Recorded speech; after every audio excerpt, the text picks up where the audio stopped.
Journey. I'm gonna give y'all some time to come on in the house.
All right, family. I want to welcome everybody in. I want you to know, welcome to the congregation of the mighty. This is Giami Journey Media. I am your host, Brother Hatim. This is Tribal Quotes, and of course, you know this is a Heart of December production, where we strive to blow up your old pit. Oh, that was a hesitated explosion there. What's going on? What's going on, family? What's going on? It's time for us to gather and repetate about these tribal quotes, and also for us to have conversation about all things having to do with life. Of course, the Proverbs will help us solve all of the problems the way the ancestors work Family is a beautiful thing. I just want to make sure that everybody know that the call lines are open at 614-556-4535. Once again, call lines are open. 614-556-4535. I just went up. I just got up on Facebook, and my sister Jackie is clowning me. Your boy Getting Out. Remember when I moved in? That was the summer he dropped Boom Bye Ya, Boom Bye Bye. That was our jam. Boom Bye Bye on about the boys' head. Go ahead, Jackie. She keeps me informed, keeps me up with the news. Maybe she'll call in tonight and bless us. Shouts out to whoever is listening. I don't know who's listening. I'm trying to find where they have our show up on Facebook so that I can post in it to let you know the call lines. I know because I speak kind of fast, and I know sometime y'all miss what I'm saying. So I want to make sure that you know. I want to make sure you know where the call lines are. So call in number once again. Line. The call-in line. I wish I could speak it. I wish I could type as fast as I talk. Call-in line is open at 614-556-4535. I never thought I would be engaged with computers in a way that I am in this modern day and time. But hey, it's a beautiful thing. It's a beautiful thing. I'm going to give me another screen so that I can go on and keep up with everything that I need to keep up with. Let me put it on here. Call-in lines open. So people that might be tuning in on YouTube, 614-556-4535, and let's discuss these proverbs. So family, once again, I want to welcome you and I want to thank you, those of you that take the time to sit down and commune with us and have these serious conversations, whether we are talking about things during the daily toast. I know I haven't been keeping up with the news like I should, but it seems like all the news is based on as my brother Allende would call it, the brainwash. You know what I'm saying? So one of the things that's close to my heart is this whole piece about reparations. I know a lot of people don't agree with me because they're never going to give it to us. But just because they're never going, you know what I'm saying, they're not supposed to give it. We supposed to force their hand. We supposed to make it happen. We got to make it happen for our future generations. And the one thing that everybody needs to know, that I'm a firm believer in reciprocity. I mean, I know sometimes people call in and I go off on talking when they get into all the spiritual talk and stuff like that. So y'all can feel free to call in and attack me on it too. You know what I'm saying? Because I don't believe that I'm caught up in a delusion. But one of the things about reciprocity, about all the spiritual principles, I think one of the things that kind of separate how we operate as a people or should operate as a people is that the spiritual beliefs are a guide and we are the actors. It's a script and we are the actors. That means that the script is just laying there on the table if we are not active in it. And when I talk about reciprocity, I'm not talking about waiting for the cycle to come around to us. We have to demand from the universe and everybody around us what it is that we feel that we deserve, what it is we do deserve. One of the things that I want to drop on y'all, I want y'all to think about this. Part of the issue with what's going on in the politics today is that we have some pretty ugly things rearing their head. And part of the issue that I think that we are facing is, shouts out to Miss Cindy Johnson. Peace to all.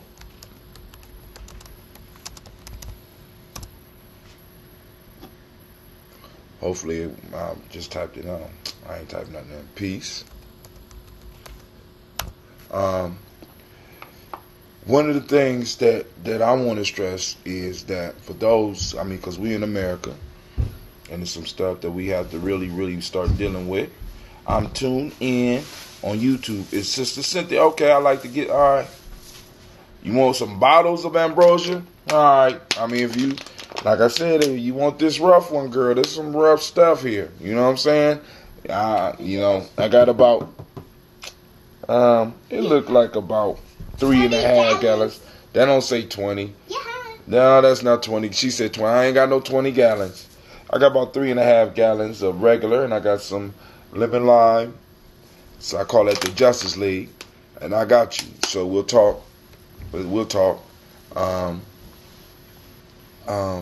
shouts out to Sister Cynthia. But now back to where I was on. That because America is in denial of its past. I seen a sister. Well, I you know, maybe an ally. I don't know. You know what I'm saying? Somebody sent me a text, and she had what she called a shut the fuck up moment.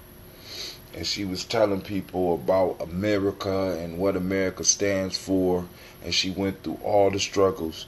And one of the things that bothered me about it, because what she was kicking was some real information. And she talked about how America was oppressing this and how America was exterminating that. But she never ever crossed the line of talking about African Americans, what was done and what was owed. And one of the things that's holding America back is that America has not dealt with its past. And we know that humans, when they don't deal with their past as individuals, we know that we are plagued and that we have problems.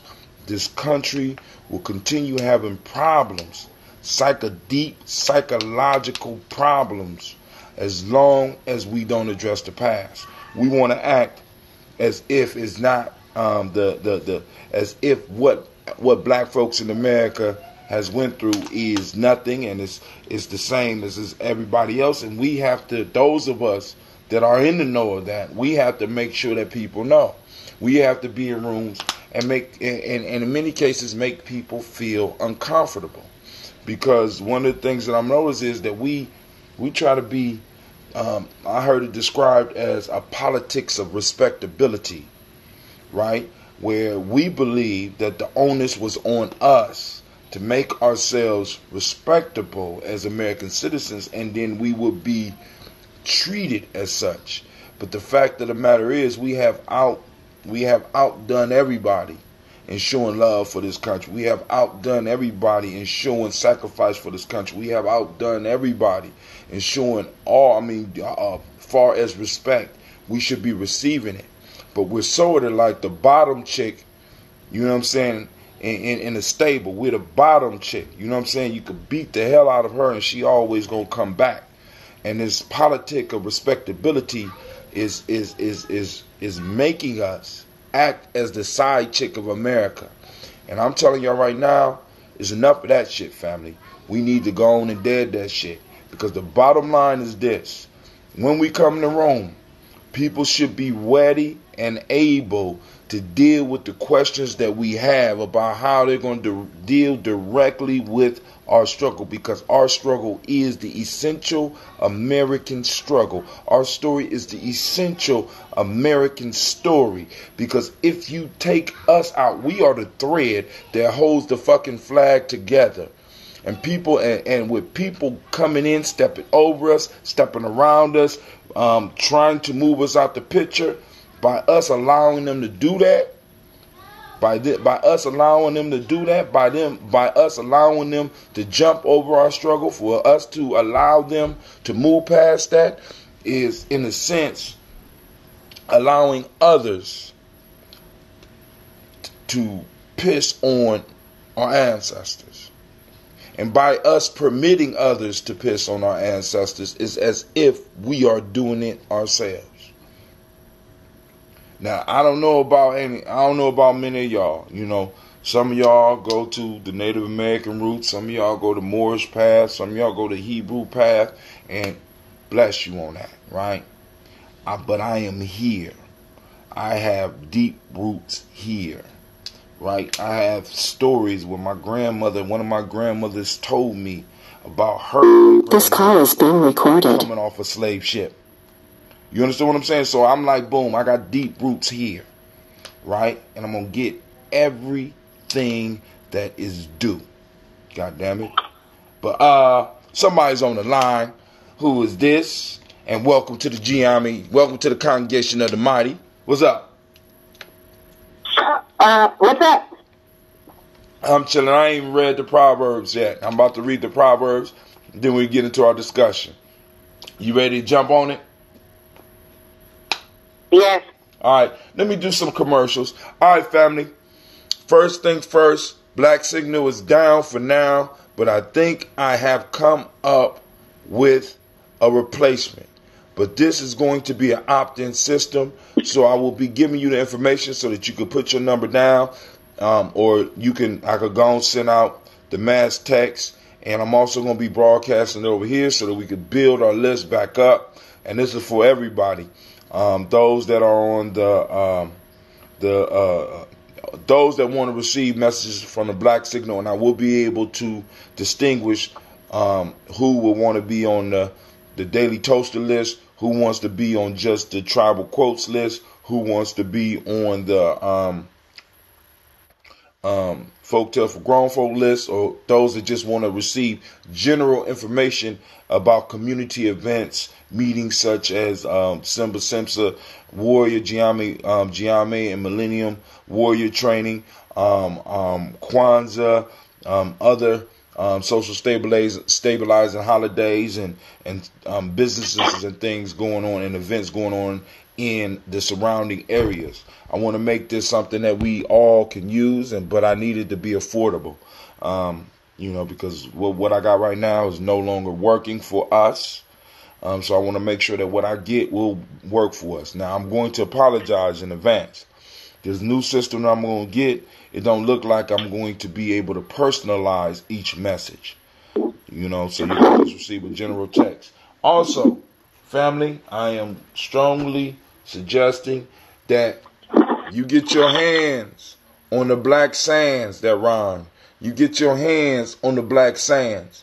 You can support them on Patreon. You can look up Black Sands. I think it's blacksands.com. You go there, check them out. Beautiful comic book.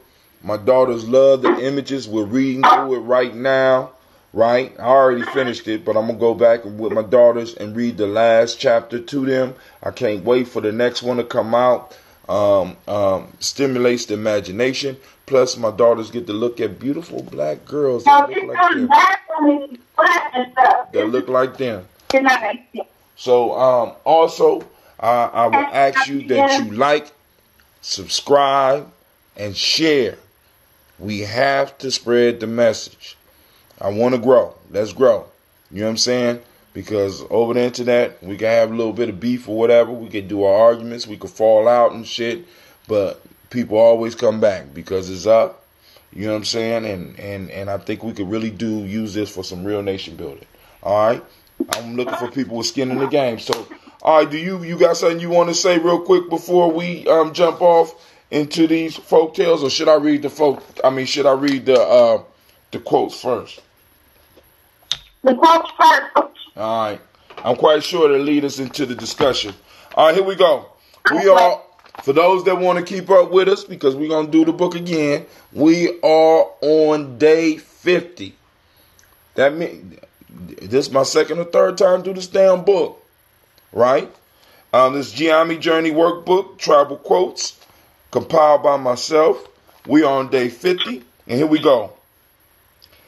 Live as if you were to die tomorrow.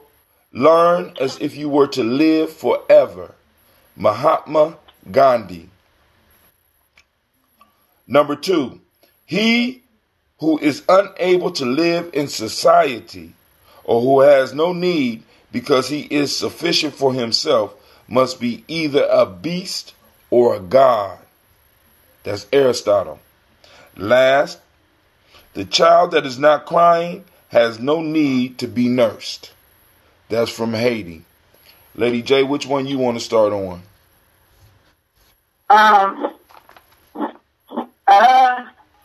No one else is on the line? No, it's just us tonight. Oh, I guess I'll go with, the one that I would like to hear you explain, number 1. Live as if you were to die tomorrow. Learn as if you were to live forever. All right. So I'm sorry, Hatem. Sorry, Hatem. Go ahead. Please forgive me. I meant number 2. All right. Oh, goodness. He who is unable to live in society or who has no need because he is sufficient for himself must be either a beast or a god. Hold on. Family. Hate Aristotle or love him, but I want y'all to think about those words. You want me to go in on this one first? Yes, sir, please, and thank you. He who is unable to live in society. Now, what is society? Society is a collective of people who have decided to live a certain way. And especially in Western civilizations, those individuals that could not live in society, they had special places for you. At first it was the grave, and now it's penal institutions. But he bring up the point of he who is unable to live in society or who has no need because he is sufficient for himself is either a beast or a god. Any being or any group of people, I want y'all to think about that, because a lot of times we get into this individualism shit, right? What did Greeks call people outside of Greece?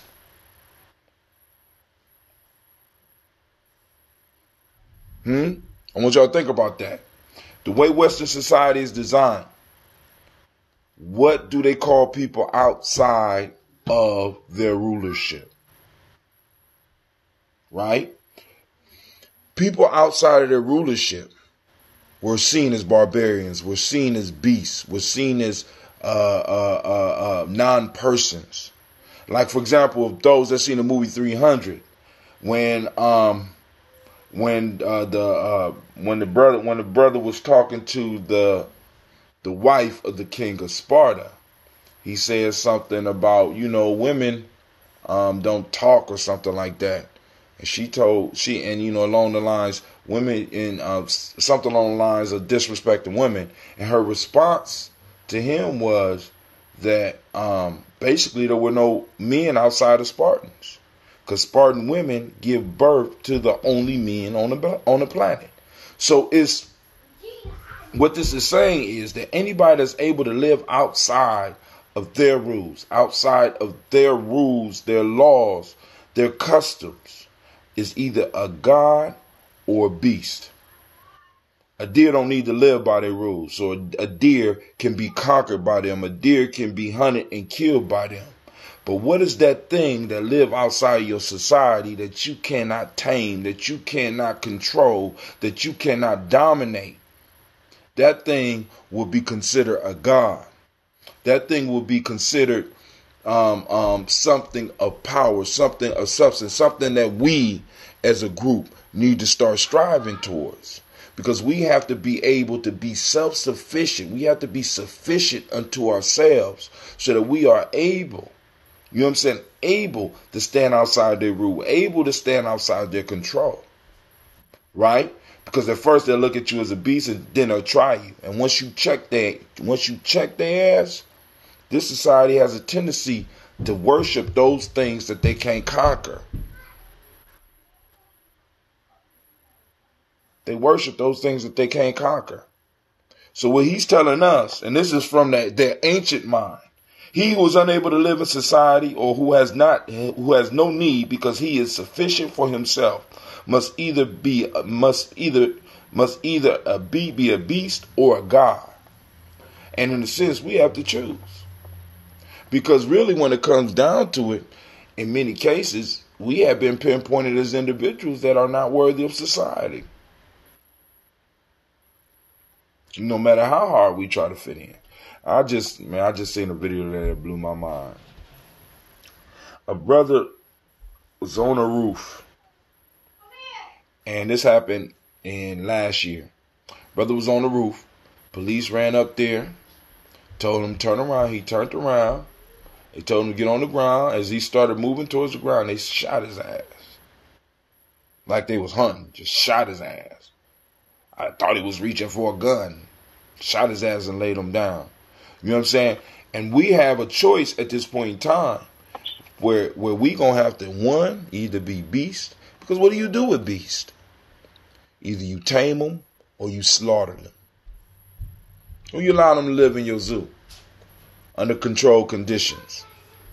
But you can't tame a god. You can't tame the divine.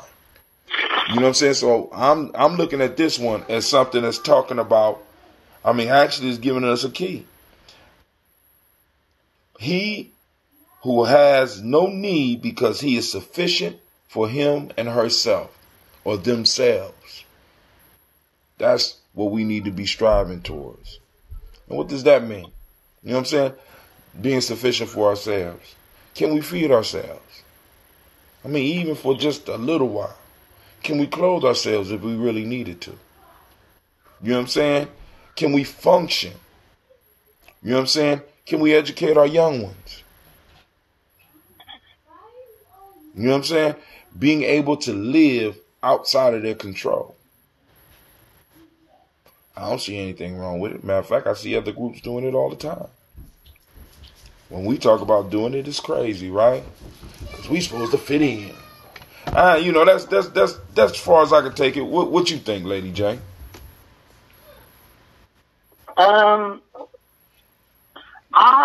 Okay. So can you read it one more time? He who is unable to live in society, or who has no need because he is sufficient for himself, must be either a beast or a god. All right. So I think that it could. I think that he who is unable to live in society refers to the beast, and he who does not need to because he is sufficient is the God.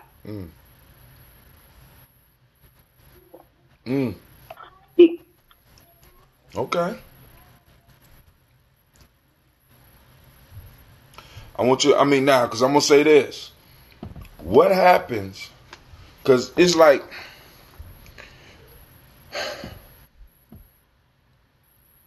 what happens when you don't fit in a society? Are you considered a beast? Well, I guess, damn, I answered my own question. Shit. You know what I'm saying? Because, really, when they look at a lot, when we're looked at, when we talked about politically and otherwise, you know what I'm saying? We're looked at as what? Beast. Yes. I think that we're not looked at as beasts. We are portrayed as beasts. We are perpetuated as beasts, but we are known to be gods. Everything that has ever existed in our history supports the fact that we are gods, that we are creators, innovators. And so when I think about the reason they portray us as beasts in the media is because they would want to cover our third eye. It is frightening what will happen if a people develop a sense of pride or a sense of know thyself, right? Mm-hmm. If a people reconnected with the God that is within them, right? Mm-hmm. So you would want to cover my third eye with these images and perpetuating these beliefs that I am in fact a beast, when in reality everything that has ever been written that mattered. I'm talking about ancient documents. Have always went with the opposite. That we're not beasts. That we're gods. Right. But now I want you to now because I want to go back to fit into society. See, when you talk when Aristotle was talking about society, what was he talking about? You feel me? Okay, Aristotle. Okay, you said when he's talking about society. What is he talking about? You said that it's going to be people living together in like a community, right? Right, but we're talking about Aristotle. And we're going to say that Aristotle, being a Greek, being from Greece, even the Greeks had their own societies. You had the Athenians had their own, the Spartans had their own. They were all one, but they were all separate, and they had their own societies separated. Right. And how did they look at each other? And they had their own money, and right. Yeah, and these were other Greeks. Right, These how they look at each other? Greeks who, yes, but at times of when? At times of when anyone comes against us, we unite. And the other time they united was when? When would they stop war? Shit, I don't think they ever stopped. Yeah, they did. They did stop war. They would stop fighting. It would be. Wait, no, you gotta go. I mean, now hold on. See, I'm about to tell you. You want to know when they would stop? Go ahead. When outsiders came? During the time of the Olympics. Oh. During the time of the Olympics. But even you have the Olympics, we all come together. I don't care if we was fighting maybe before. We're not fighting until the Olympics are over. That's true. So we're going right back to war. I feel you. But even the Olympics was structured war. Because they wasn't all just complete. You understand what I'm saying? In what respect? Well, I mean, but you're not fighting. You're not killing. Well, in our Olympics, we're not. In Greek Olympics, no. In their Olympics, you didn't either. And if you better look at those first Olympics. You better look at those. You better look at those first Olympics. So let me ask you, what else were they doing though? What else were the Greeks doing in their Olympics? The Romans built coliseums and watched people die over and over. They got gratification from that. But the Greeks, when they were having their Olympics, it wasn't about. I don't, even if killing did, and maybe I missed that part. But they had same kind of activities, but some more of that was later or mental as well. That was later in their history. When you look at, like, for example, one of the major events was pancration, which is a form of martial arts. You either got maimed, or you know what I'm saying, or it was pretty rough. You understand what I'm saying? I mean, there's stories about motherfuckers dying in the Olympics. I mean, it was brutal. People probably about die in our Olympics too. Well, not quite like they died in those. You know what I'm saying? Like, it's one story. It's one story. I'm serious. It's one story where in a pancration competition, when it was going for the championship, one guy held another guy in a stranglehold, and the other guy refused to yield, and he put him in an ankle lock. Okay. And homeboy still had the choke lock on him. He got the ankle lock, and homeboy gave up. But by the time he gave up, the one that was doing the choking, by the time he gave up screaming in pain, the other guy was dead. And that was only one of them. There was a whole, but when you look at their history and some of the stuff they was doing. Okay. Go ahead. I'm just saying. I mean, I like that type of shit. Hold on, Tim. Go ahead. This is my thing.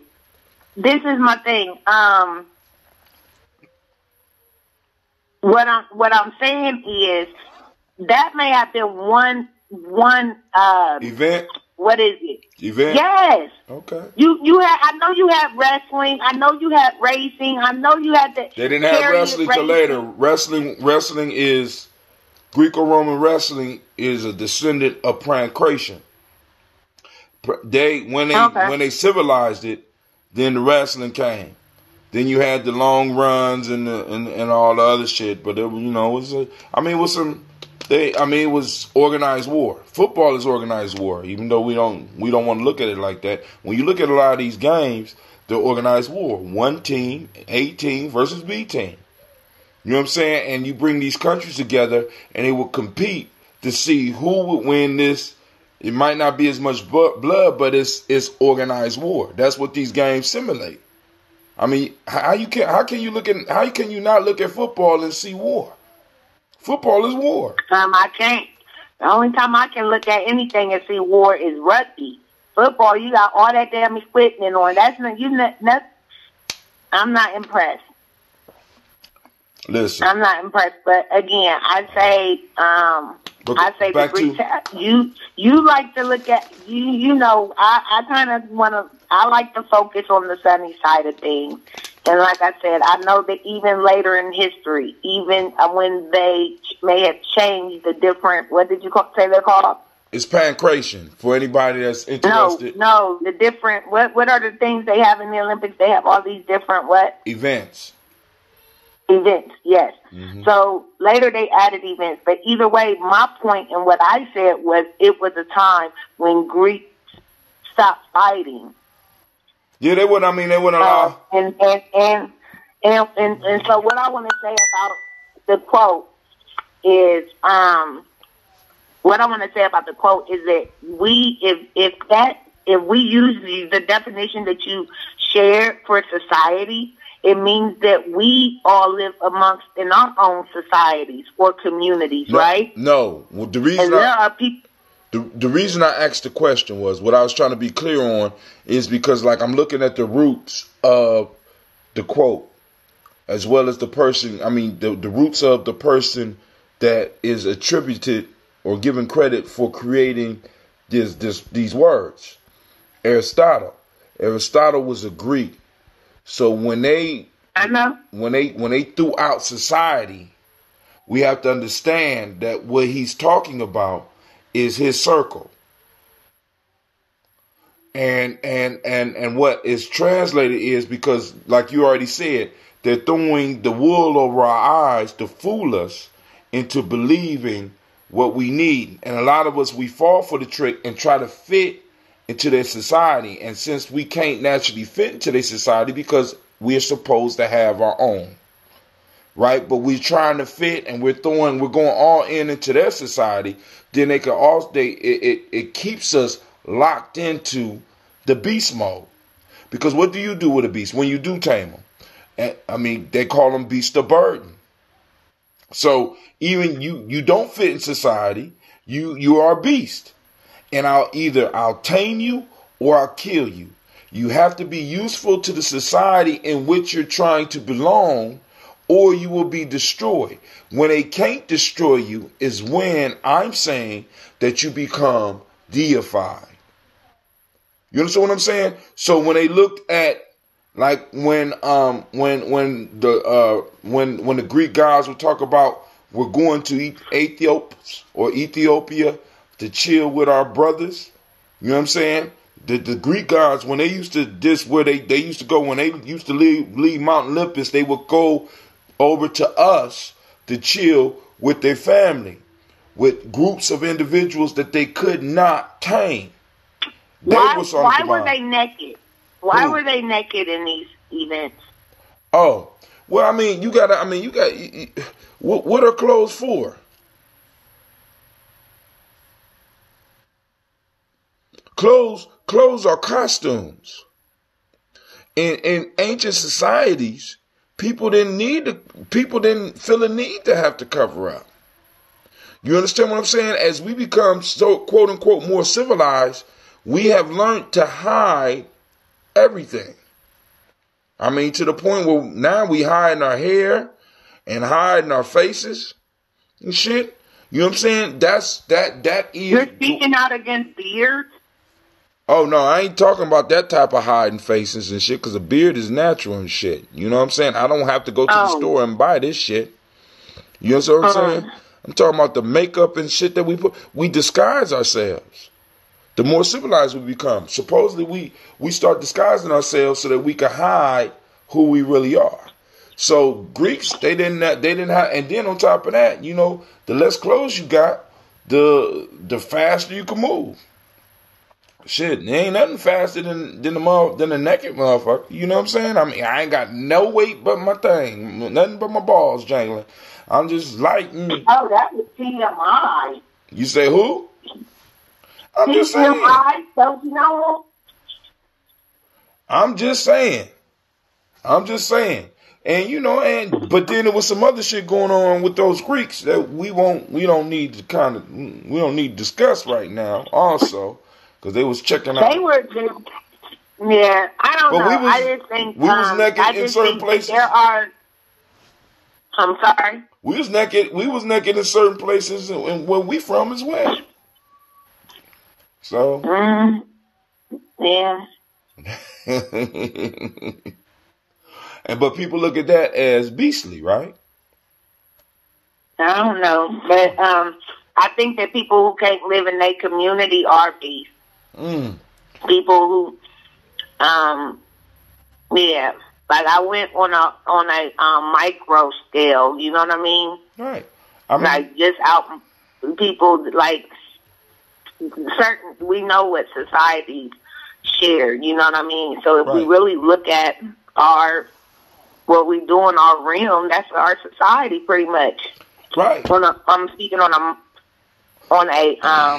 yeah, I don't know if it would be macro or micro, but now when we look at what we have now, what we have is a warped perception of trying to fit into others' society, wanting to be accepted in other society, trying to prove ourselves worthy of fitting into other society. So, of course, we will have to kind of wear that beast mantle right now. You understand what I'm saying? Because, like you said, they don't beat other people's society. Who? It's just Who don't need other people's society? I said it doesn't beat. I want to say that the reason why I kind of led in on this conversation is because I think that us blacks that live, and I'm just talking about, again, we stay beefing with each other, killing each other, fighting each other, right? Mm-hmm. And we weaken ourselves, just like the Greeks did. We weaken ourselves. We make ourselves vulnerable. At the same time, you know, and it's the same thing. When others attack us, when the police attack us, we be ready to band together, right? Mm-hmm. And then we just back to killing each other. We back to it. Europeans do the same shit. Asians do the same shit. I'm just saying. I'm just saying. They not my everyday. I'm not on their Facebook. That's human. I don't care what they do. I mean, that's human. Why would I care what they do? And I think one of the things we might need to start doing. I mean, because you know, a lot of people gonna disagree with me. We, like I said, we need to start drawing a circle around who is our people. Because, you know, all these motherfuckers ain't our people. Like, one of the things I keep on... Yes, I'm not...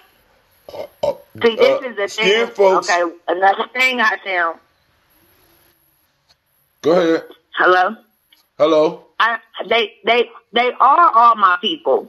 Because, like you said, when shit happen, when it hits the fan, we come together. But or that you would don't hope make that we it... would. And I'm not even talking about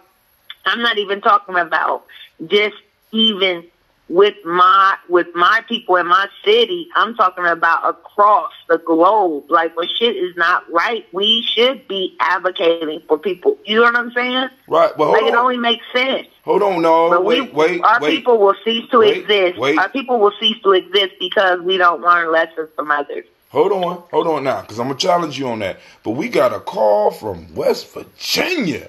Who this?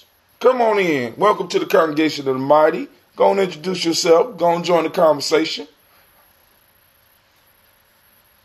He may just have called. I told my friend to call and listen. Oh, okay. He just listening? Okay, cool. So, Yep. now, I'm going to challenge you on that, right?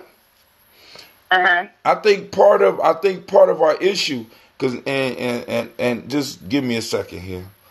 We have a sacred cow mentality where we are to sacrifice always. Now, I'm not saying not to learn from other people's struggle, but I think our primary focus at first. You talking about other people? Can I ask you something? Go ahead. Were the Greeks light-skinned? Were they like light-skinned people?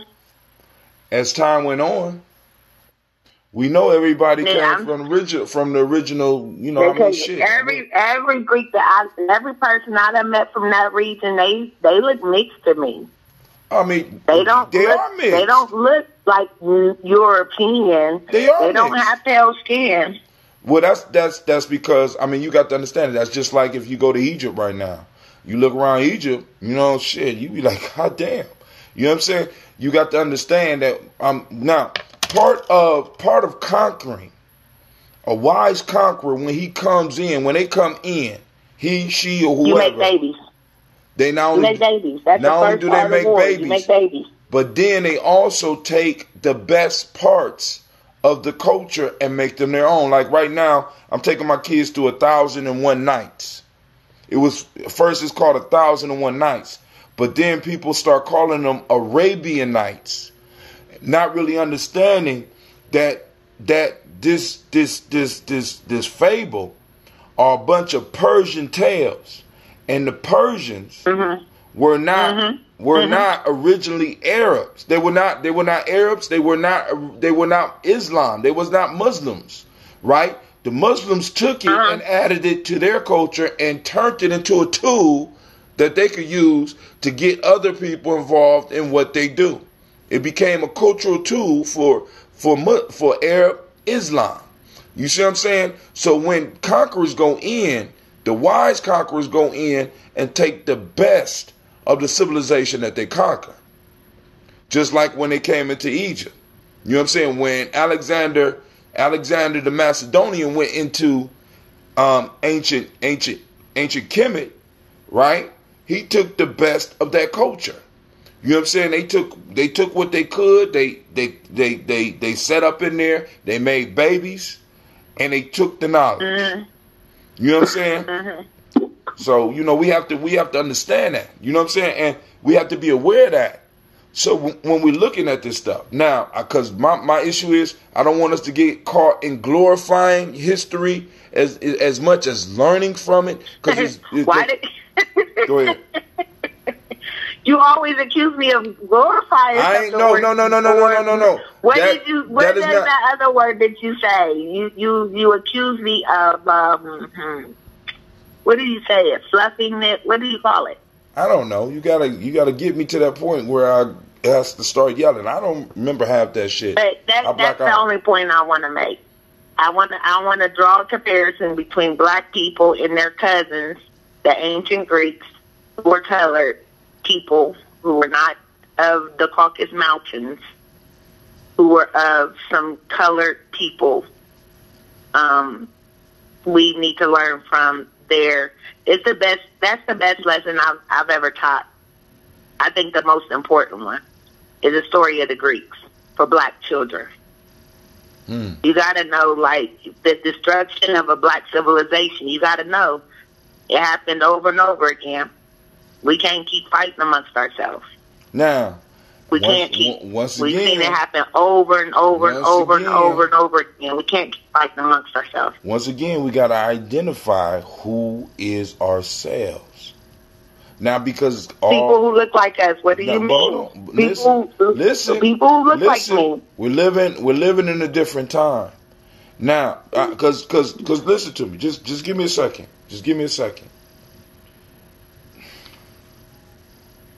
We're living in a time where we have to start circling the wagons, and we have to start being clear on who are enemies, who are allies, and who are family, who are tribe.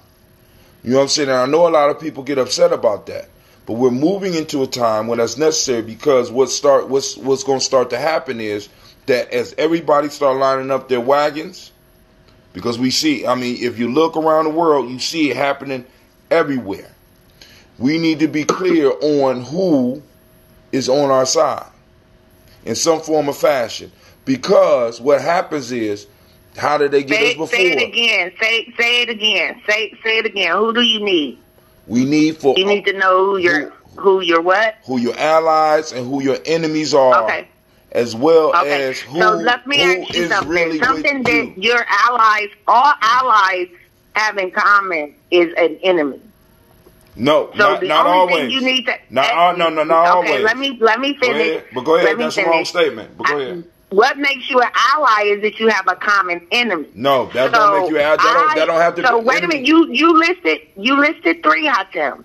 You listed three. You said our allies, our enemy, and our tribe. My tribe ain't got nothing to do with my allies. My tribe is where I'm at, right there. Not always. My allies are somewhere else. Not nowadays. They just got a common enemy. No, they just got. They ain't got. You ain't got to be a part of my tribe to be a part of my to be an ally. No, you don't have to be part of the tribe to be an ally. But you can have somebody that look like you that's not part of your tribe that's an ally. You understand what I'm saying? Because everybody's not part of our tribe. We want to open up and be like, and hey, that's true. Hey, that's true. Hey, everybody, come here. And then also, allies don't just align because they got a common enemy. There might be a common resource that they might not want to go to war over to be able to share, or there might be skills or something that they can share amongst each other. I'm going to argue that allies have common enemies. No, I understand. Yeah, I'm going to. Excuse me. Yes, sir. I think you sound like it can even be an interest. They have like a common interest. It don't always have to be like an enemy. It can just be some type of interest that somebody has. Because you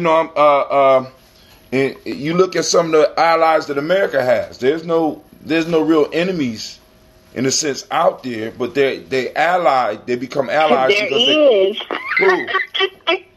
There is. Who? There is. Who? Okay, so you're saying America, but I'm going to say that a common enemy that is shared amongst people like different regions, different continents, is what do I want to call them?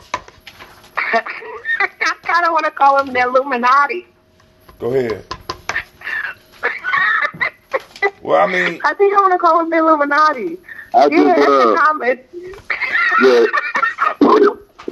I think I kind of understand what he's saying. All your friends, y'all didn't become friends because of an enemy. Sometimes you became friends because y'all shared things in common. You understand what I'm saying? Go ahead. The only thing I'm saying is, it's just in my eyes. If you look like me, you're not my enemy. You're not my enemy. No, I don't know. If I don't show it at first, you right. That's my people. And that's my people. But nowadays we got to be clear, because many of our people are dark-skinned white people. I'm just saying. It's the reality we're dealing with. Okay, let's go to the next. Go to the next quote. Which one? You want 1 or 3? 3. 3. The child that is not crying has no need to be nursed. That's Haiti. Haiti. You supposed to be in bed. Excuse me. It's real life here, Gianni Journey. Go to bed. What you mean you got homework? We did. Not at no 10 o'clock. You got home sleep. Bye.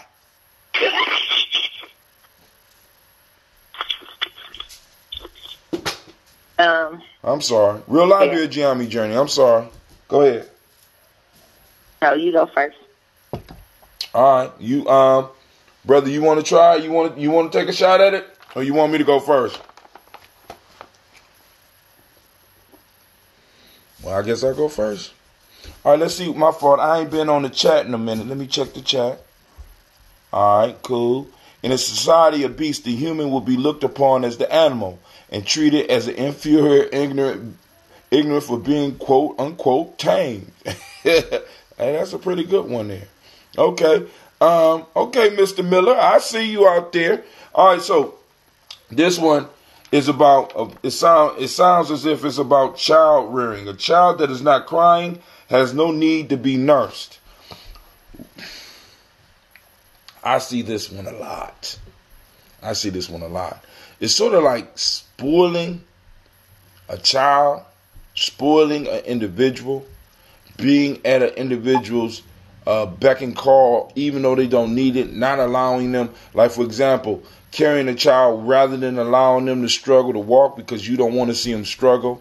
You know what I'm saying? Over nurturing, which kind of makes any child weak. You understand? It can handicap. Matter of fact, sometimes I believe some of our parents, and maybe even me, sometimes we can be so helpful to our children that we handicap them. Sometimes we need to wait for them to ask for help before we jump into the fray that they're dealing with. Sometimes we might need to let them cry for a little bit. You know what I'm saying? Before we run in and handle them. And because I think sometimes by overdoing it, we can ruin that child or that individual that you may be trying to help. Sometimes we become so helpful to people that we in the drug game, they call it, when you trying to the drug counseling piece, they call it enabling. You enable people to continue doing the fuckery that's been messing up their life by always coming to their rescue or always being that dependable whatever you are in their life, and not allowing them to suffer. Go ahead. You also rob them of their opportunity to have an experience. You know what I'm saying? They say life is the best teacher, right? Yeah. And the most dangerous one too. Shit, because life can't go to jail. Life will kill you. You know what I'm saying? Life is real. You know what I'm saying? So I was like that with my youngest boy, and he he had went through a temporary state of insanity at some point, and he was demonstrating reckless behavior, right? You know what that's from? You know what that's from? What? Those new hairs that's popping up on his body start to itch, and they lose their goddamn mind because that they still adjusting, not justifying it, but you go crazy. All of that hair be itching, boy. I remember going through. I was just messing with you. Go ahead. What did you say? No, I'm just messing with you. Go ahead. But that's part of it. So some years ago, like I probably was especially about my youngest son. But anyways, so he had a coach, right? Mm-hmm. And the coach would tell him, and I had experience doing this, trying to run people's football field, run this, run that. But anyway, who you? Somebody started telling him to push me off. He'd say, "Mom, push me off." And so he was saying, like, push me off the nipple. You know what I'm saying? Right. Like, you don't have to, you see what I'm saying? Right. You don't have to speak for me. You don't have to, like, let me. And sure enough, that, like you said, life is the best teacher. So I agree with what you said. That was and I mean, that's scary sometimes when you're trying to help somebody, or especially in the parent and child relationship department, because you know what's out there, and it's scary.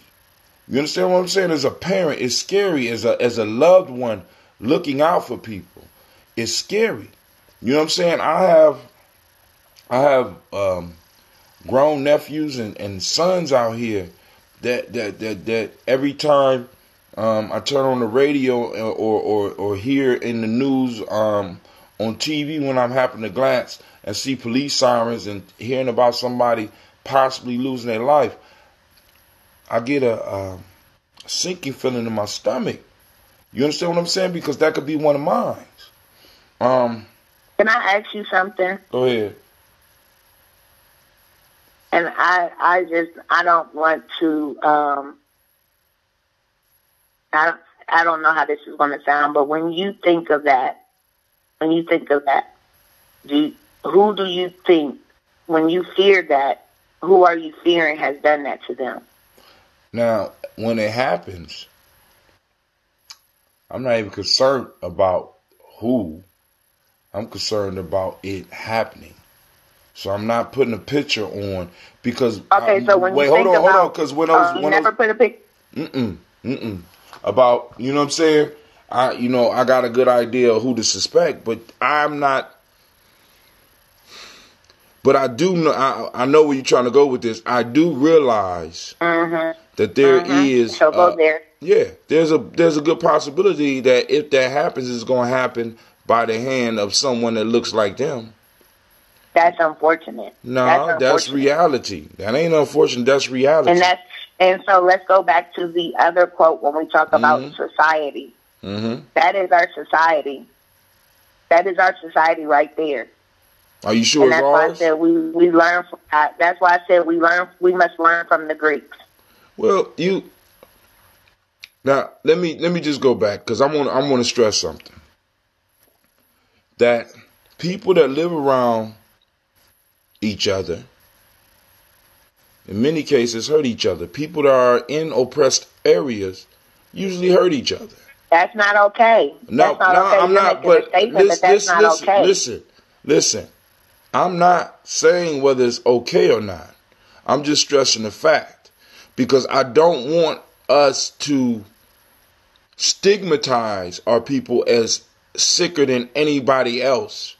Black people tend to kill. Wait, hold on. Why would I care? Why would I care? I don't live amongst anyone else. I don't live amongst anyone else. I live amongst black people. I don't care what white people do. I don't care what Asians do. I don't care what Mexicans do. I don't care what no one else do. What you do when you do that, right? You make it. When we fret on that, we act like it's abnormal.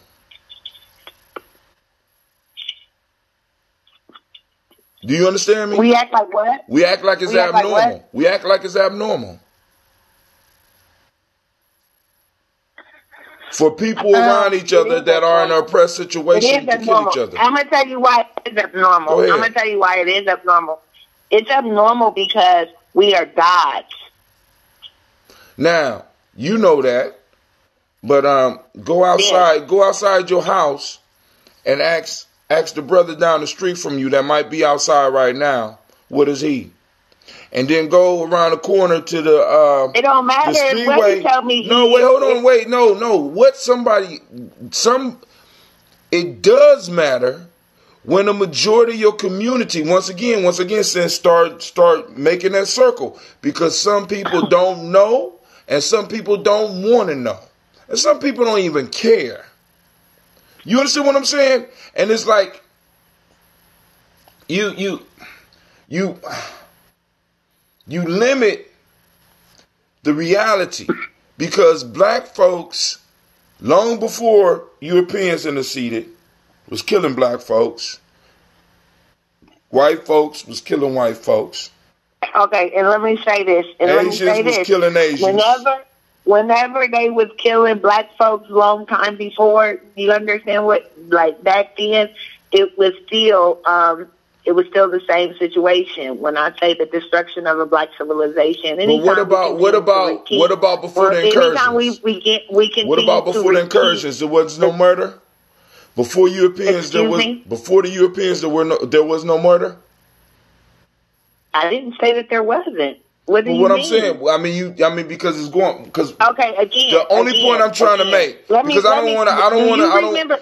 Go ahead. Let's go to my book. Let's go to the favorite book, the book that I'm referring to. Go ahead. Destruction of a Black Civilization. Okay. It talks about the behaviors that we had even prior to our European encounter.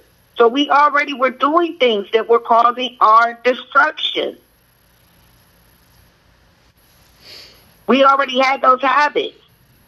We did it, we would see it, and then we would do it again.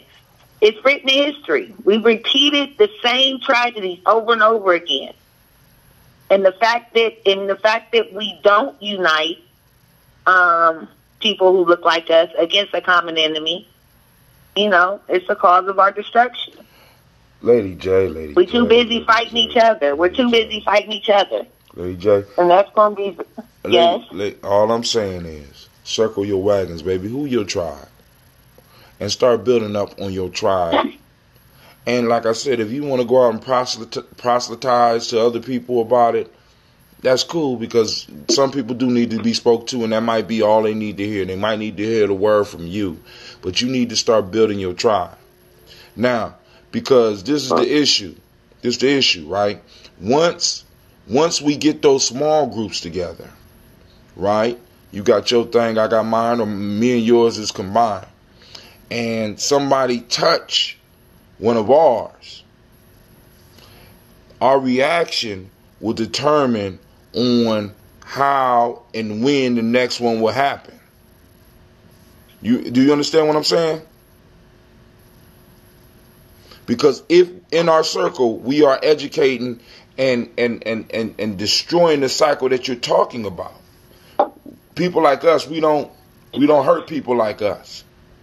But then one of our kids go out and a person that look like us hurts them. Is that person or takes them away from us? Is that person still one of us? Is he, just because he looked like us, he took somebody that belongs to us? Is he still one of us? Yep. That is part of the maybe that's part of the mistake that we kept repeating. I'm just saying, you know what I'm saying? Because somebody take away mine. I'm not saying that it's been written also. It's been written eye for an eye, right? So technically, whether you are of me or not, if you take my a life from me, I can take a life from you. That's eye for an eye. Okay.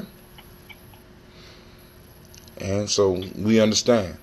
I mean, all I'm saying is, I don't want you to get caught up in looking at what's going on in our community as something that is unique to us, because because your favorite word. Wait, hold on. The propaganda out there will make you believe that it's only happening to us. Them niggas is just killing themselves, and you know. And you know what I did the other day that probably got people in my building hot, because I know he left and went and talked about it. So this counselor came into my room, right, to observe, and we're talking about slaves, right? Because we're in Greece, or where am I at? I'm either in Greece or Mesopotamia with this group. I'm in Greece. So he comes into my room to observe. We're talking about slaves. We're taking notes. Slaves, you know. And so they had some questions about slaves. And one of the questions was, like, I was explaining to everybody, enslaving people is the art of war. You feel me? It's existed since the beginning of time. All people have been enslaved. Little kids said, white people been enslaved? Fuck yeah. Yeah, where do you think the word slave come from? And he just out over there jotting down. And I'm sure, and then it makes sense now that I thought about it. One of my white coworkers said that she had a problem with people teaching their classroom. And I didn't put two and two together, but I think it's probably because he told her what I said. But what I said is fact. Whether it's written in the book in my classroom, I tell my kids those are secondary sources. So they leave shit out and add shit in. So in your it is a known fact. In your life, in your children's life, I ain't gonna get into that because you baiting me. I know what's going on. You're trying to bait me because you know I was about to go in on that. I'm not falling for it this time. I'm not gonna do it. You see it trying to bait me, so I'm gonna leave it alone, Lady J. You know, because you about to get into your white people with slave shit, right? Is that what we about to get? Was that what we about to hit? They were slaves. What Listen, do you mean? But listen, though, now, can I say something? And I please. Listen. I gotta go. Okay, go ahead. That's different, man, because it was no slavery like the European slavery, man. That's a whole different matter. System, it does matter. It matters. It matters to you and your lineage. It doesn't matter. I'm not comparing them. I'm not comparing. I'm not comparing. I'm just stating the fact. I'm not saying one. I mean, but it is fact that one that existed here in the Americas was nothing like what had existed during ancient times. That's absolutely true. But that doesn't negate the fact that the Europeans were enslaved, and it is missing from every book. Why?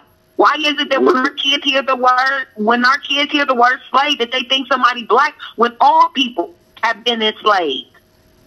All people, not just African Americans in the Americas. Listen, listen, please. You gotta call me. You gotta call me Lady J. Lady J.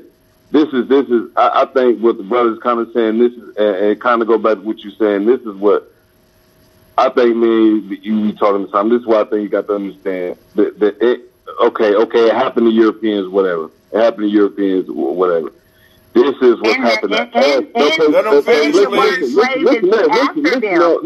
Listen now. This is what happened to us, and that's our problem, man. Just like what he was saying, just like I was telling you, like it's our intake where we take it. People, you remember what I was saying that we was better off in segregation?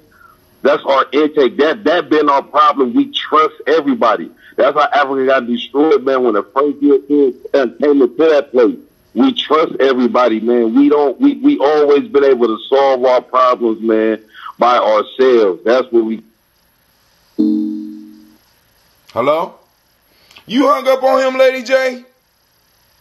How could I possibly hang up on him? I don't know. That's kind of suspicious. That shit never happened before. No, I didn't hang up on that man. Lady J. But like I said, I'm not comparing anything. All I'm saying is that no one ever tells people where the word slave derives from. And it derives from the Slavs who were enslaved. That's beautiful. And they were Europeans. That's beautiful. And so, but how does that affect your life? Everyone has been enslaved. But what you do now, what you're doing, and you got to stop this, especially when you're talking to me, is that you give other people fuel to say that our slavery, you give them the fuel to minimize what happened to us because you giving because what you're doing is you teaching other people. You're teaching other people that everybody was enslaved, and slavery is slavery. Slavery is slavery, right? Within the same breath, I will say this, Hatem. Let them do that research. Let them do that research. Within the same breath, I'm going to tell you that there are primary documents that were written by my ancestors, my African American ancestors, that tell of the horrors of slavery. But they don't have to read it, Janelle. They're not reading it. I can never negate. That's not what I'm arguing. You got me from what I'm arguing and what I'm stating is a fact. White people are not going to white people are not going to kill my spirit and make it seem Lady J, how can slavery kill your spirit? Hold on, time out. How does the idea that your people lost the battle because the war is still going on, how could that weaken your spirit? As a matter of fact, that should be fuel to keep you moving. See, because what you're doing, and maybe you don't realize this, and I'm trying to point it out to you, is that you're giving people a reason to skim over what happened to us in this country. I'm not giving nobody the reason to do anything. You don't want to hear it. You don't want to hear it, but that's cool. But that's what's happening. Because at one point in time, you're like, well, the Irish was enslaved here too. We done had that conversation too. And it's not, okay, let me say this again.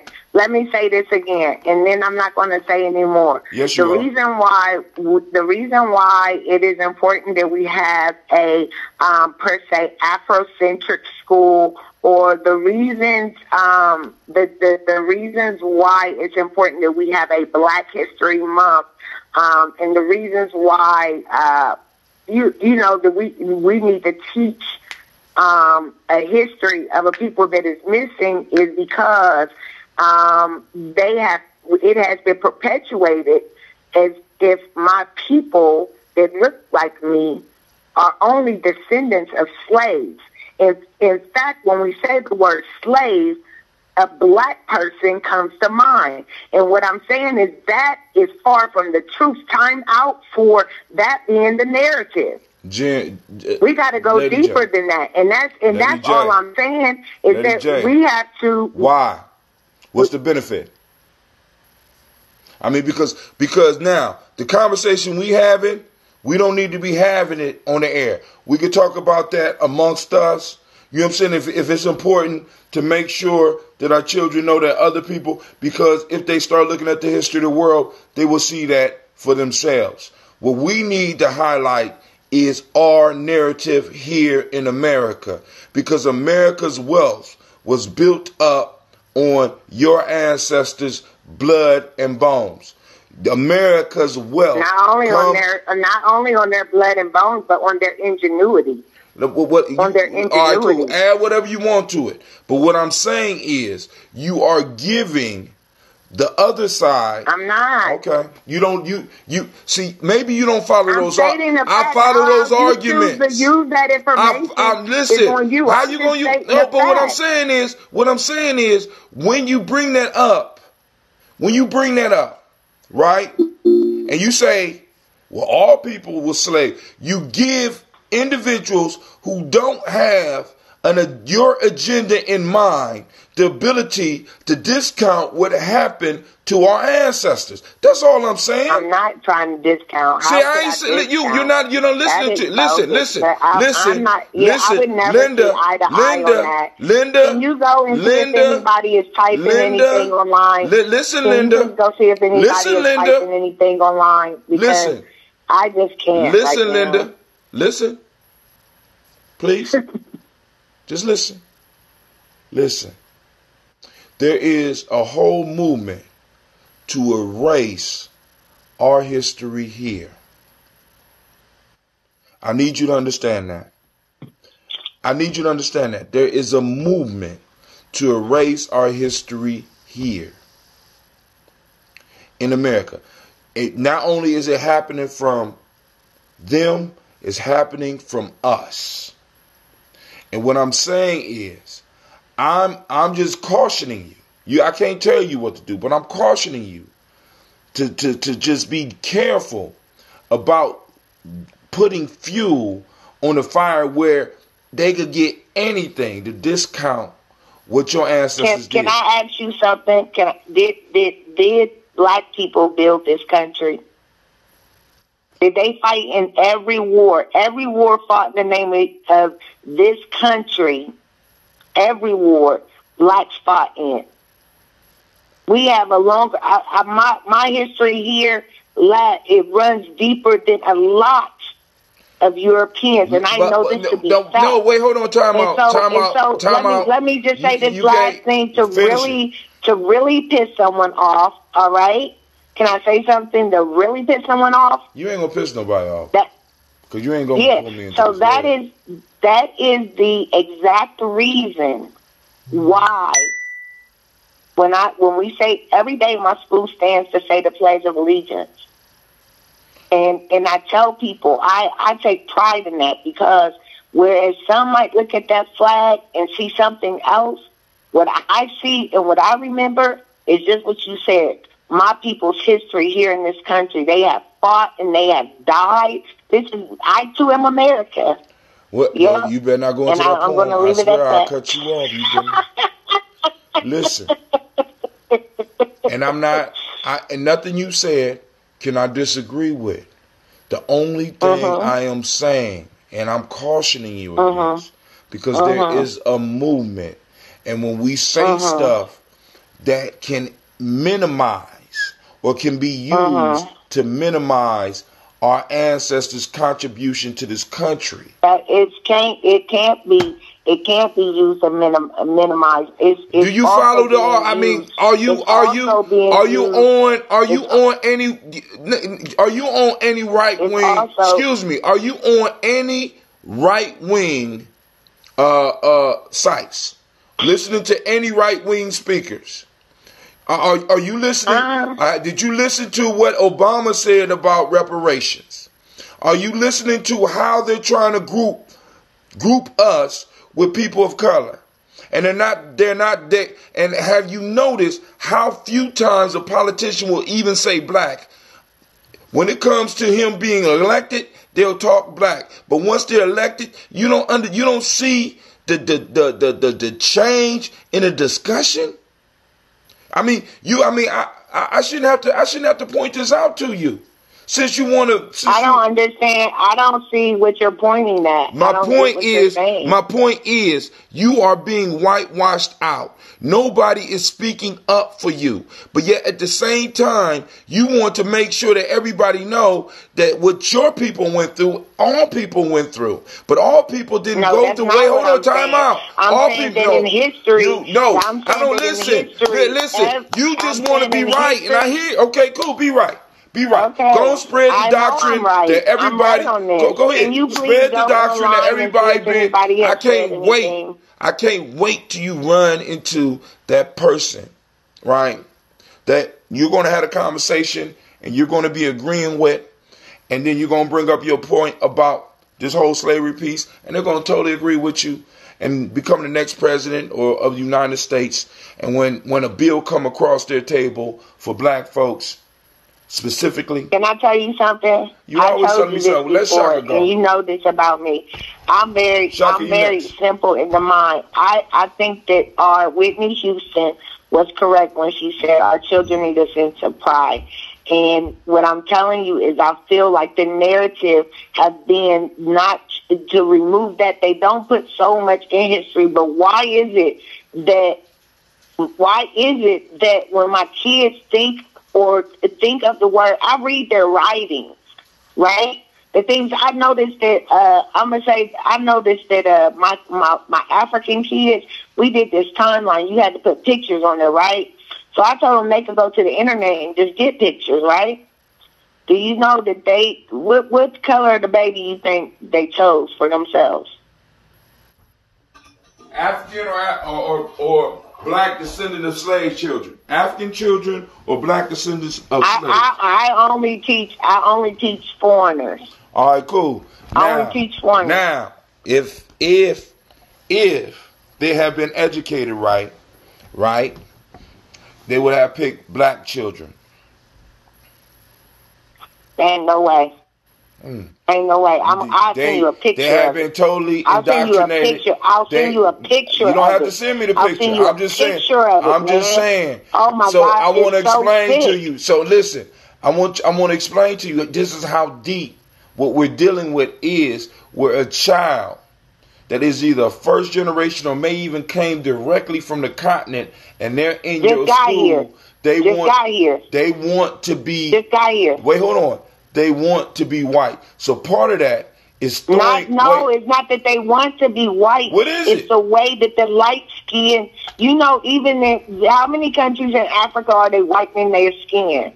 Right? So some of my kids come from these places in West Africa. Why do they do that? Their skin and why do they do that? Because they have been subjugated over there by the same enemy. Because they share my common enemy. Okay. Because they share my common enemy.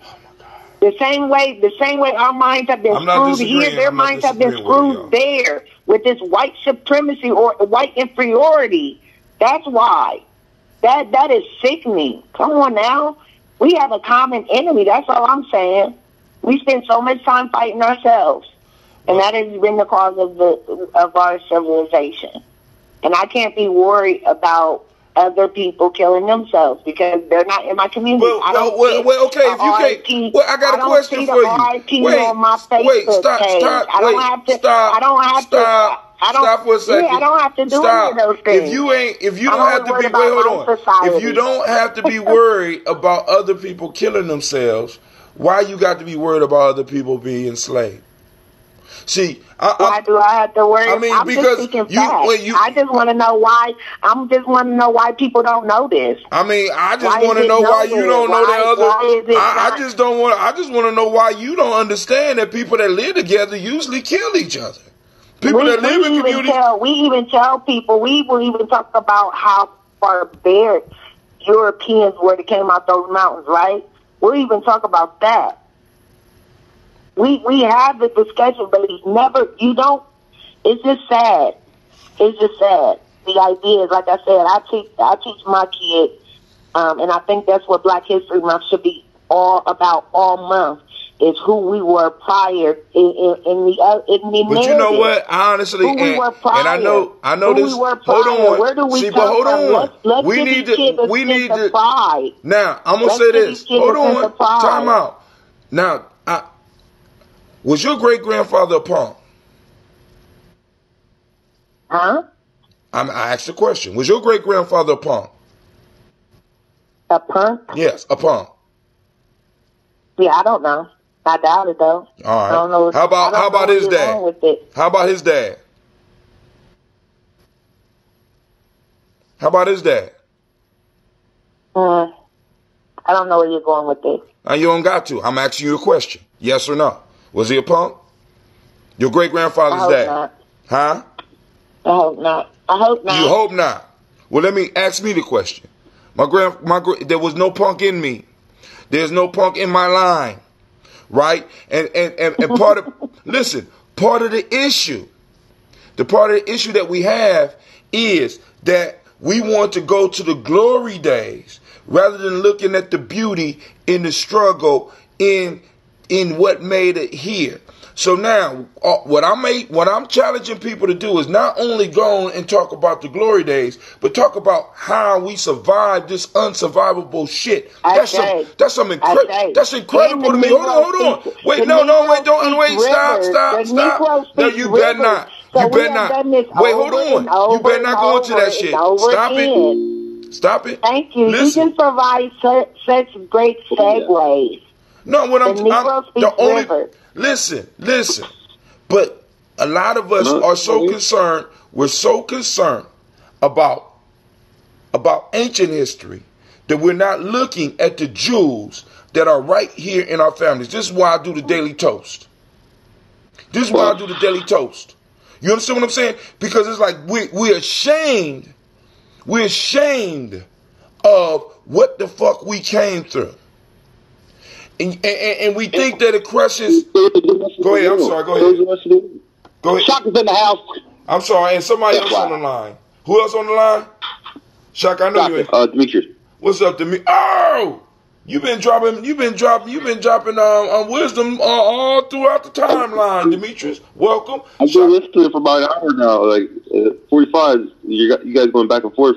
Yeah, I see where both of you guys are coming from, but I definitely agree with the statement you made about a minute ago. You said that she was kind of divided in between caring about one side, but then not care, spitting the fact, but then only spitting a certain portion of the facts. It's like, you got to pick a side. I said in the comments, I said that imbalance sometimes perfect balance. And right. it's nature. Something has to be. I don't understand. I really don't understand, Demetrius. All I did was make a statement. That the word slave comes from the word Slav, which were Europeans who were enslaved in great numbers for extended periods of time. That's all I said. But where does that come up in the knowledge that you're giving? Is that like the first thing that you're putting out, or is that at the end? Because that should be. I know. What I said was we're learning about slaves in ancient times, and my kids my students asked me a question about who all have been enslaved throughout ancient periods of time, and I told them that where the word derives from. I gave them. That's all I did. Yeah, that's just a fact. I didn't go with anyone. You're also saying that you don't care about anyone outside of your community, though, like outside of your color spectrum. Yeah, what I said. But you're also you're splitting yourself in two if you don't see that. No, and what I'm saying, Demetrius, is that when it comes to my community, when it comes to my society, when it comes to it's sad that when it comes to harm for my son, you know what I mean, or fear, it be at the hands of other people, how we treat each other. That's all I'm saying. I'm saying that I go on Facebook, I see people I know who've been murdered or grieving the loss of someone. I see. You were talking about building earlier. You guys were talking about building earlier and bettering, saying correct. You don't need an outside influence for any of your bettering. Basically, what you're saying, right? It's internal, right? You start where you're at. Community within your yeah, you start where you're at. You start where you're at. The people's actions around me. That's just like when we go vote. We'll vote for the president, but we won't fill out our complete ballot. So the people who make the immediate decisions, when money dollars are distributed and things of that sort, we don't vote for them, right? We leave the ballot blank in those sections. How did that help us? I heard that when people voted for Obama, so many people just voted for Obama because he was black, and they missed the fact that they had to vote the complete ballot. That's how his House and his Senate sat the way that it did. You can't do that. You got to worry. You got to worry about your community. You got to stay focused on where you're at. The micro. Can I say something about that? Also, Demetrius, meet Shaka. Hello? Shaka, meet Demetrius. Go ahead, Shaka. All right. First of all, I want to say that I have an issue. I take issue when we neglect our personal injustices to be able to contribute to the more general things that affect a culture. Because when we do that, like for myself, our personal progress is neglected. And so I understand that within this movement, this black movement, where there is a divide, because within itself. Yes, within itself, because we don't understand that the moment when we're talking about politics, we're talking about changing faces. So I'm saying that in ancient history, from the beginning on up, everybody at one point has been the slave, the underdog. We are just in a time, in a space where we're recognizing it, all right? And we're recognizing it in a space where we've been conditioned to accept it as is. So in that, I feel like the black movement within American culture is dealing with its own Stockholm syndrome. Yes.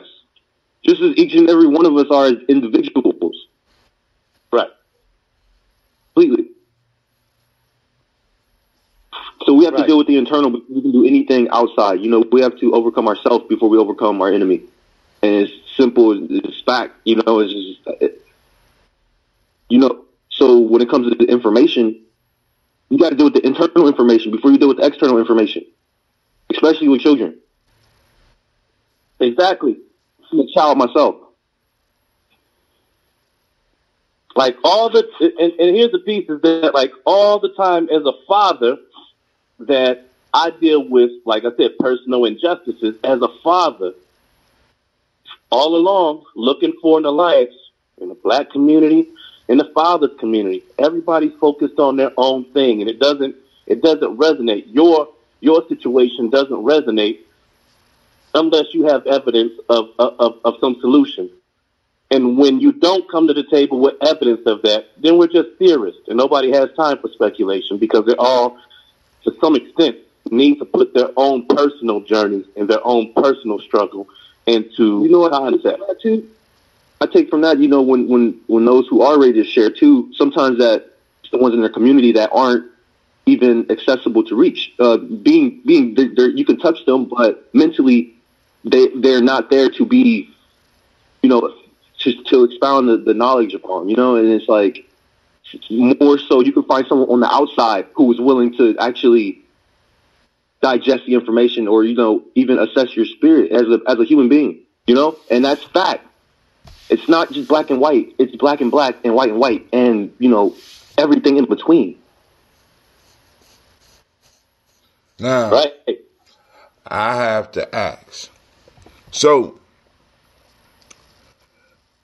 are you speaking out against individualism? Or are you speaking for individualism in that whole piece? I'm saying, Hatem, that individualism has to be put into context of the process, and so does tribing up. There's a time and a place for that.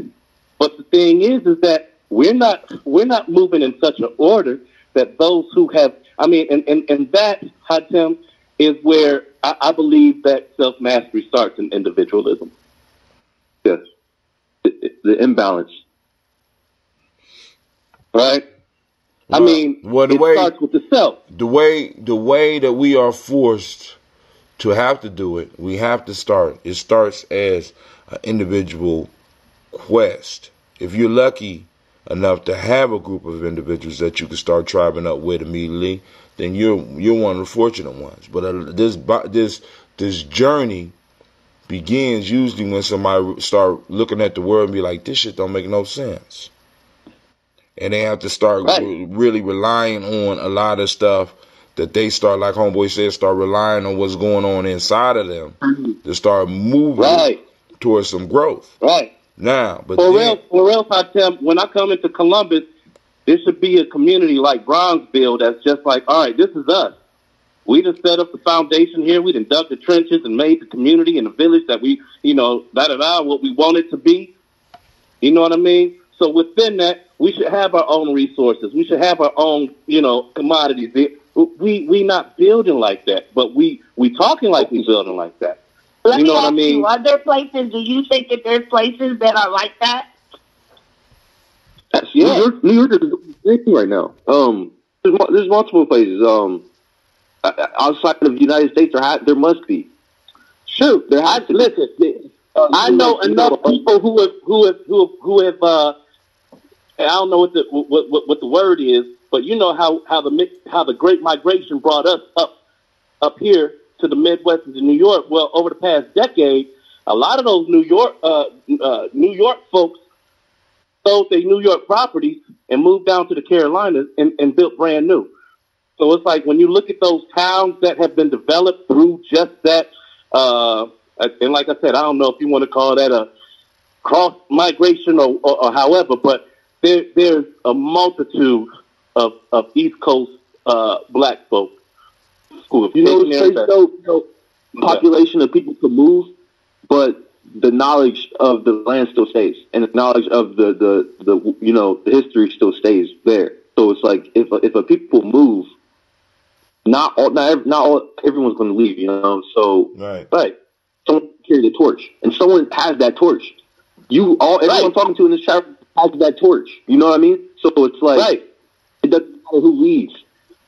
I mean, it's the epitome of what's going on in Cleveland right now. Like, Cleveland has been in this state that it's been in forever.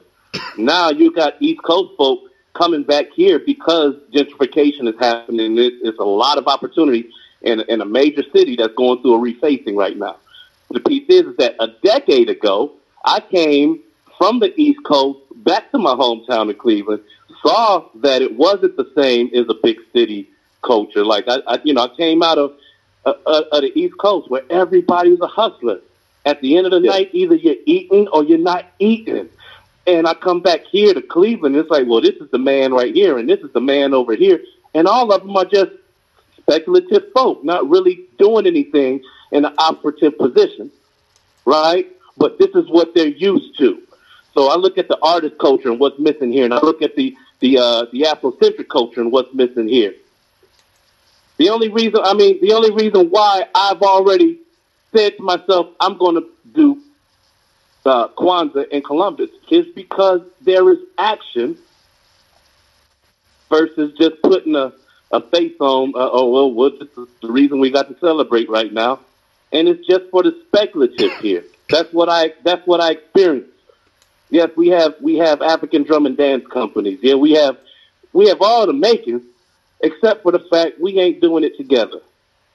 No, and if we do it, right?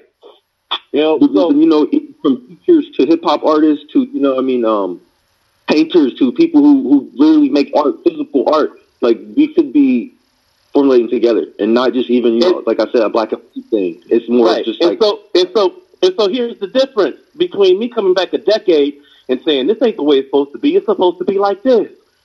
And these folks right now, 10 years later, coming here and saying, you know what, this is the way it's gonna be. The reason they're able to come with force like that is because they came over here together, they saw the potential of it, and they came to conquer. It's happening right now.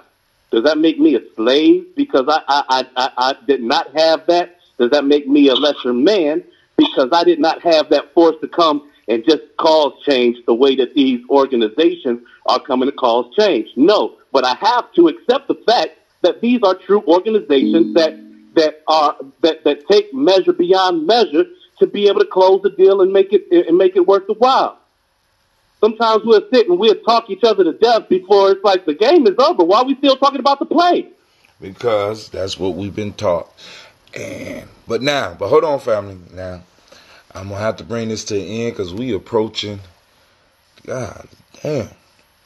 Well, God bless. I want to thank everybody for calling. We are at an hour and 41 minutes. I ain't really been on my feet. I've been arguing with young people all day. And I'm tired. And I don't want to argue with Lady J no more because she just be starting shit on purpose. Just for no reason. Yeah, you heard what these people said.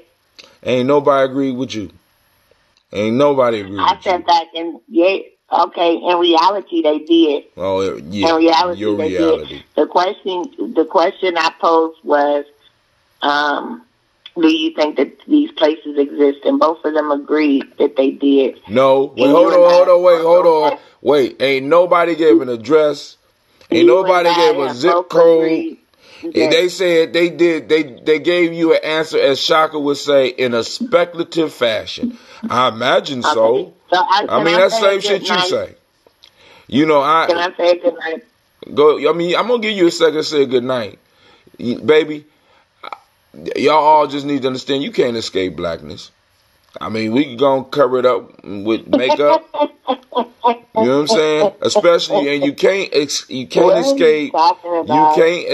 DOS blackness, especially because we ain't got nowhere to go.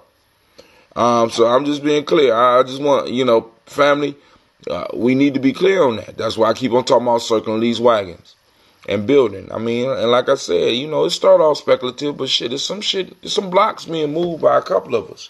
And maybe we will develop that place that Lady J keeps fantasizing about. But as of right now, ain't no goddamn place. Everybody just speculates there's a place. But, oh, my fault. I did see it. You know what, Lady J? I did see it. I think it's called Negro Land. And, hey, real talk. We are in the midst of the Great Awakening. We are in the midst of the Great Awakening. I continue to do something every day in support of the movement.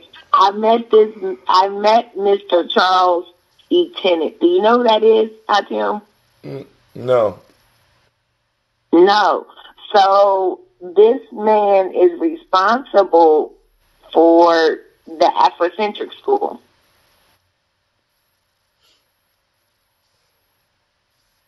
You don't want my opinions.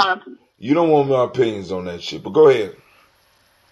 He's responsible for it. He's responsible for getting the $45 million that was needed to build the school.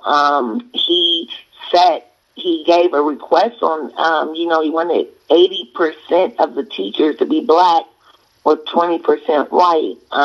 He fought for that. Now, with the new building, he actually says very close to that, according to him, right? But he is an activist, and I just want to throw out there tonight. How long you been involved? How long you been involved with the Ancestor School? Since what do you mean? Since it was thought of. You talking about when it was over at Old Mohawk? When it was conceived, the idea of it being conceived, correct? The money, $45 million is what he got.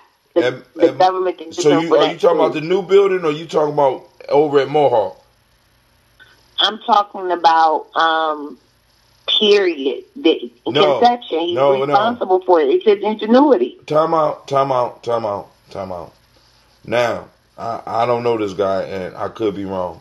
But are you aware that there was an Afrocentric school? You got to know there was an Afrocentric school at the old Mohawk. Of course I know that. That building didn't cost $45 million. So I'm asking, how long has he been involved with the Afrocentric school?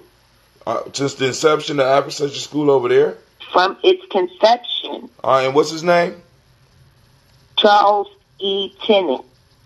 All right, I asked one of my elders about him because I know an elder that was deeply involved with that. Matter of fact, I got 2 or 3 of the elders. One of them come over. One of them I was just at the school with, or today at my school with today.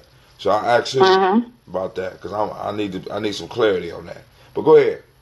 Yeah. So all that to say that that we do have things that we are doing that is right, and there are places that are segregated where people of color are living in what we might, I'm not going to make this a fantasy world, but I'm going to say somewhat of a utopia compared to what we're living like.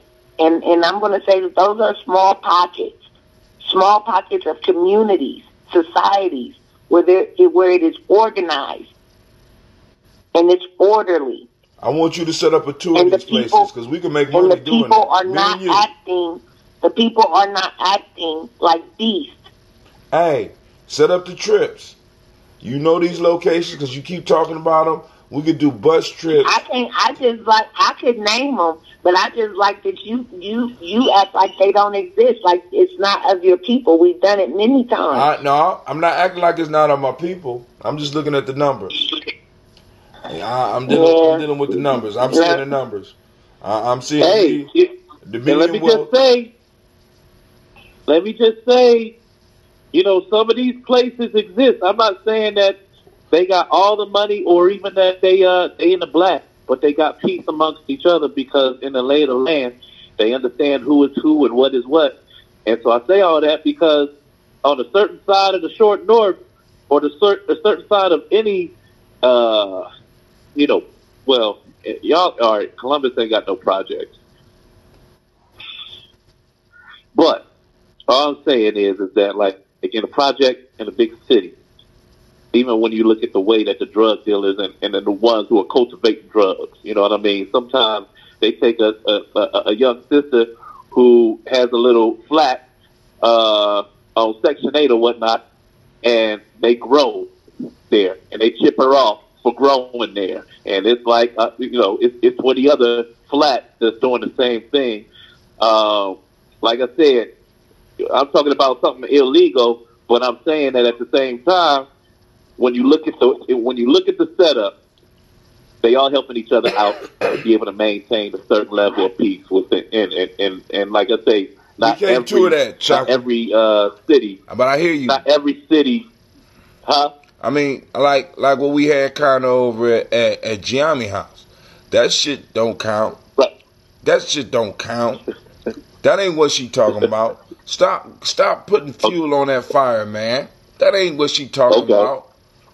She talking about, I want to see this metropolis. She talking about a metropolis where we control everything, right? People are, Negro land. I want to go. I want to be on the bus. I'm getting the ticket. Once we set up the trip. Man, I done already said that. Hey, you got church congregations. They say to themselves, they chip in the bucket every now and again. You know what I mean? They put in on the roof fund, and they maintain the resources that if they don't have it, they at least believe they do. So, belief is what empowers everything. You know, and I say that to make this major point. Hey, nation building ain't necessarily got to be rocket science. It's not. It's not. You know what I mean? It's very basic. It's very simple. You know, you just got to be willing to do what you got to do. So go and say your goodbyes so I can go. All right, ladies and gentlemen, thank you for, I'm shocked and by. Like, I think I just said it all. He said, I'm shocked and by. See, that's when you know people know who you just come on the show and be like, hey, I'm Shaka and by. I'm Hot Tim. I'm still in that shit. I'm Hot Tim and by. I want to thank you for joining us on the Congregation of the Mighty. This is Giami Journey Media. This is a Heart of a Simple production.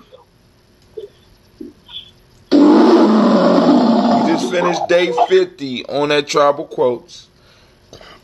And we strive to blow up those old paradigms. Thanks to everybody that tuned in. Thank you to the people that called in. Shouts out to Demetrius Miller. Shouts out to Lady J. Shouts out to Brother Shaka. Shouts out to some other people on here that made some comments. Shouts out to Sister Cynthia, because I seen you up there, and thank you for shouting us out. Thanks to everybody that shared what we're doing, whether you shared it before the show or whether you listened all the way up to this point. I'm asking you to share, like, and share. You know what I'm saying? Follow Giami Journey on Facebook, like us, and share what we do on YouTube, and Periscope, and all that others. You know what I'm saying? Y'all have a good night, and I love each and every last one of you. And with that, Brother Hot Tim says good night.